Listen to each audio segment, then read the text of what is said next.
आप में से बहुत सारे स्टूडेंट्स मोबाइल फोन का उपयोग करते होंगे और कुछ लोग होंगे शायद उनको घंटों तक मोबाइल फोन की आदत हो गई होगी। लेकिन क्या कभी ऐसा विचार आया मन में कि नहीं मैं रिचार्जिंग में फोन रखूंगा तो मेरा मोबाइल का उपयोग कम हो जाएगा, इसलिए रिचार्जिंग नहीं करूंगा। अगर रिचार्जिंग नहीं करूंगा तो मोबाइल काम करेगा क्या? करेगा क्या? तो मोबाइल जैसी चीज जो रोजमर्रा देखते हैं उसको भी चार्जिंग करना पड़ता है, नहीं करना पड़ता है? अरे जवाब तो दीजिए। रिचार्ज करना पड़ता है, नहीं करना पड़ता है? अगर मोबाइल को करना पड़ता है तो ये बॉडी को करना चाहिए, नहीं करना चाहिए?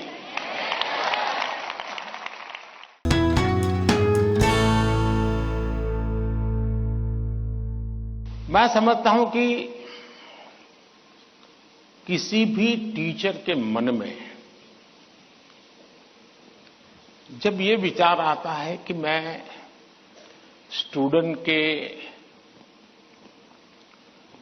इस तनाव को कैसे दूर करूं, मैं हो सकता है मैं गलत हूं, लेकिन शायद मुझे लगता है कि टीचर के मन में परीक्षा का कालखंड है। अगर टीचर और स्टूडेंट का नाता परीक्षा के कालखंड का है तो सबसे पहले वो नाता करेक्ट करना चाहिए। आपका स्टूडेंट्स के साथ नाता जैसे ही आप पहले दिन, वर्ष के प्रारंभ में पहले ही दिन क्लासरूम में एंटर करते हैं, उसी दिन से एग्जाम आने तक आपका नाता निरंतर बढ़ते रहना चाहिए। तो शायद परीक्षा के दिनों में तनाव की नौबत ही नहीं आएगी।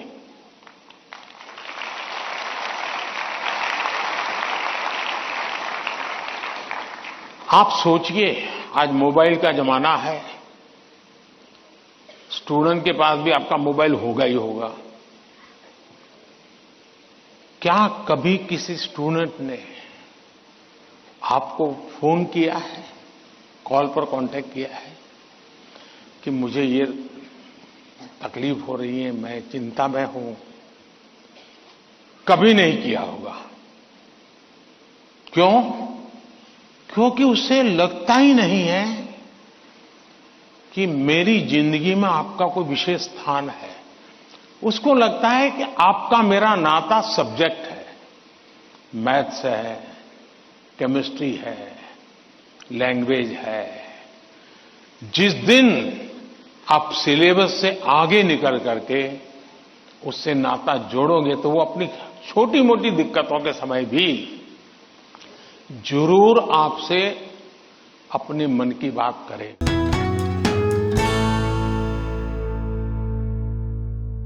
मां बाप के लिए भी बहुत बड़ा चिंता का विषय है। मां बाप हर बार अपने बच्चों को कोसते रहते, देख तू खेलता रहता है, देख वो किताबें पढ़ता है, तू ये करता रहता है, देख वो पढ़ता है। यानी वो भी हमेशा उसी का उदाहरण देते हैं। तो फिर आपके दिमाग में भी यही एक मानदंड बन जाता है। कृपा करके मां बाप इन चीजों से बचें। कभी कभी तो मैंने देखा है कि जो मां बाप अपने जीवन में ज्यादा सफल नहीं हुए हैं, जिनको अपने पराक्रम, अपनी सफलताएं, अपनी सिद्धियों के विषय में दुनिया को कुछ कहने को नहीं है, बताने को नहीं है, तो वे अपने बच्चों का रिपोर्ट कार्ड ही अपना विजिटिंग कार्ड बना देते हैं। किसी को मिलेंगे, अपने बच्चे की कथा सुनाएंगे। अब ये जो नेचर है वो भी एक प्रकार से बच्चे के मन में एक ऐसा भाव भर देता है कि मैं तो सब कुछ हूं, अब मुझे कुछ करने की जरूरत नहीं है। वो भी बहुत नुकसान करता है।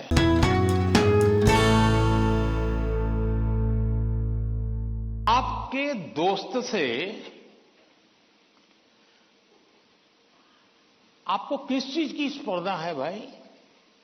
मान लीजिए 100 मार्क्स का पेपर है। अगर आपका दोस्त 90 ले गया तो क्या आपके लिए 10 मार्क बचा है क्या? आपके लिए 10 मार्क बचा है क्या? आपके लिए भी तो 100 है ना? तो आपको उससे स्पर्धा नहीं करनी है, खुद से करनी है। खुद से करनी है कि वो 100 में से 90 लाया, मैं 100 में से कितना लाऊं।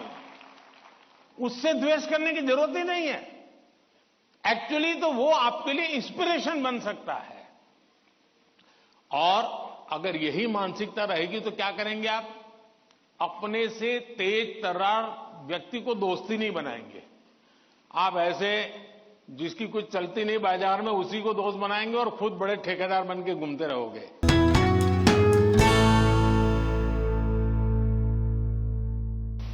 हम ये तो नहीं कह सकते भाई स्विच ऑफ, प्रेशर बंद, ऐसा तो नहीं कर सकते। तो हमने अपने आप को एक तो किसी भी प्रकार के प्रेशर को झेलने के लिए सामर्थ्यवान बनाना चाहिए। रोते बैठना नहीं चाहिए। मान के चलना चाहिए कि जीवन में आता रहता है, दबाव बनता रहता है, तो खुद को तैयार करना पड़ता है।